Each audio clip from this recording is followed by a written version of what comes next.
नमस्कार दोस्तों, ज्ञान विज्ञान की चर्चा में आपका स्वागत है। आज की चर्चा में हम बात करेंगे एक ऐसे समाज के बारे में जो कहने के लिए तो पिछड़ा वर्ग पिछड़ा समुदाय का एक समाज है, लेकिन पिछले 3 दशक से यह समाज जिस तरीके से भारत के इतिहास में अपने आप को एक शासक की भूमिका में अपने आप को स्थापित किया, यह इस बात की ओर इंगित करता है कि यह समाज श्रमिक समाज न होकर के यह समाज किसी शासक समाज या इनके पूर्वज शासक या अभिजात वर्ग या कुलीन वर्ग के रहे होंगे। जी हाँ दोस्तों, आज जिस समाज की हम बात करने जा रहे हैं यह समाज है यादव समाज। आपने देखा होगा कि सेंट्रल भारत, मध्य भारत में बिहार हो या उत्तर प्रदेश हो या मध्य प्रदेश हो, यहाँ पर जिस तरीके से इस यादव समाज ने अपने आप को एक शासक के रूप में भारत की राजनीति में स्थापित किया पिछले 3 दशक में, उससे यह साबित होता है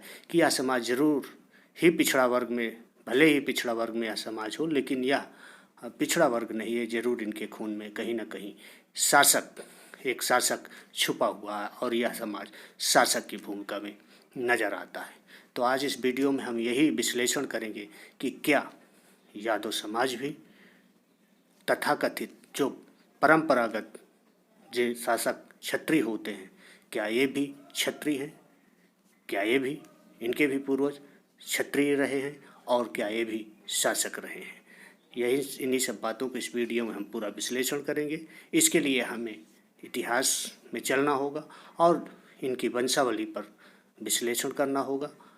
इसी विश्लेषण के लिए हमने इतिहास का सहारा लिया।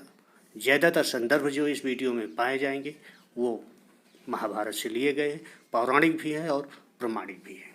तो महाभारत में जब हम वंशावली देखते हैं क्षत्रियों की, तो ये पाया जाता है कि चाहे कौरव रहे हों या फिर यदुवंशी रहे हों, ये चंद्रवंशी क्षत्रिय है। जी हाँ दोस्तों, यादव भी एक क्षत्रिय वर्ग के हैं और यह चंद्रवंशी क्षत्रिय है। अगर हम इतिहास में पीछे चले तो हम पाते हैं कि ये चंद्रमा की संतान है, चंद्रमा के संतान बुद्ध से इसी तरीके से इनका फैमिली ट्री चलती आया है। लेकिन हम इनकी बात करेंगे राजा ययाति से। चंद्रवंश में बहुत प्रतापी राजा ययाति थे, जिनके 2 रानियाँ थी। एक रानी देवयानी और दूसरी शर्मिष्ठा थी।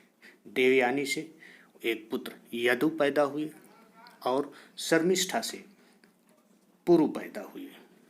यदु का वंश यदुवंशी कहलाया और पुरु का वंश आगे चलकर पुरुवंश में कुरु पैदा हुए, कुरु से शांतनु पैदा हुए, शांतनु से भीष्म। इस तरीके से कौरवों का वंशज आगे बढ़ता गया। आज इस वीडियो में हम कौरवों की बात नहीं करेंगे, आज हम बात इसमें करेंगे यदुवंश की।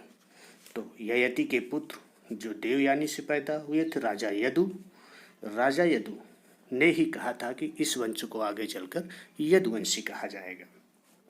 इन्हीं के वंश में उसके बाद सहस्त्रजीत नाम के राजा पैदा हुए और सहस्त्रजीत की पीढ़ी में ही भद्रसेन नाम के प्रतापी राजा पैदा हुए और भद्रसेन की पीढ़ी में ही, वंश में ही राजा मधु पैदा हुए, जिससे इस वंश को माधव वंश भी कहा जाता है, मधुसूदन भी कहा जाता है। और राजा मधु के ही पीढ़ी में सहस्त्रबाहु नाम के प्रतापी राजा पैदा हुए। सहस्त्रबाहु से शूरसेन और शूरसेन से वासुदेव और कुंती का जन्म होता है। वासुदेव की शादी देवकी से होती है, जिससे कृष्ण पैदा होते हैं।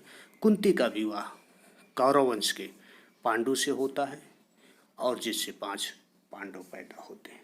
इस तरीके से कृष्ण और अर्जुन ये फुफेरे भाई बहन होते हैं। कृष्ण से आगे चलकर प्रद्युम्न पैदा होते हैं और प्रद्युम्न का पुत्र अनिरुद्ध होता है, जिसका विवाह उषा नाम की कन्या से होता है। अनिरुद्ध और उषा का जो प्रेम प्रसंग है, ये एक अनोखा प्रेम प्रसंग था। इसकी यदा कदा कहीं भी चर्चा नहीं होती, लेकिन एक ऐसा प्रेम प्रसंग था जो महाभारत में दिया गया, जिसमें एक लड़की प्रेमिका अपने प्रेमी का अपहरण करती है। तो एक विशेष प्रकार का प्रेम प्रसंग था। इस तरीके से यदुवंश आगे जा कर के विलुप्त हो जाता है।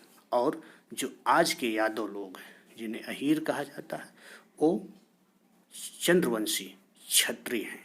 और ये एक ही पेड़ की दो शाखाएं हैं, एक यदुवंशी हुए, दूसरा कौरव हुए। तो आज के संदर्भ में जब हम देखते हैं इनको तो पाते हैं कि भले ही आज संविधान के तहत इन्हें पिछड़ा वर्ग में रखा गया है, इन्हें बैकवर्ड क्लास कहा जाता है या श्रमिक समाज कहा जाता है, लेकिन इनके ब्लड में कहीं ना कहीं क्षत्रिय के गुण हैं और ये शासक वर्ग में आते हैं और कुलीन वर्ग में आते हैं, अभिजात वर्ग में आते हैं और शासन करने के इनके अंदर एक उत्प्रेरणा है और भावना है। और यही वजह है कि भारत के इतिहास में अगर आप देखें धीरे धीरे आज़ादी के बाद से और पिछले 3 दशक से, तो आप देखेंगे कि पिछड़ा समाज में यही एक ऐसी जाति है, यही एक ऐसा समाज है जिसने अपने आप को शासक के रूप में स्थापित किया, विस्थापित किया। बिहार से लेकर के उत्तर प्रदेश और अन्य राज्यों में यादवों में जिस प्रकार की जागरूकता है, शासन को लेकर के जिस प्रकार की जागरूकता है और जिस प्रकार से बढ़ चढ़ कर के अपने आप को स्थापित किए, ये आज बैकवर्ड क्लास की सबसे फॉरवर्ड क्लास जातियों में एक है। चाहे इकोनॉमिक रूप से देख लीजिए और चाहे राजनैतिक, आर्थिक और राजनैतिक दोनों रूप से यह समाज अपने आप को एक शासक की भूमिका में उभार करके भारत के इतिहास में स्थापित किया है अपने आप को।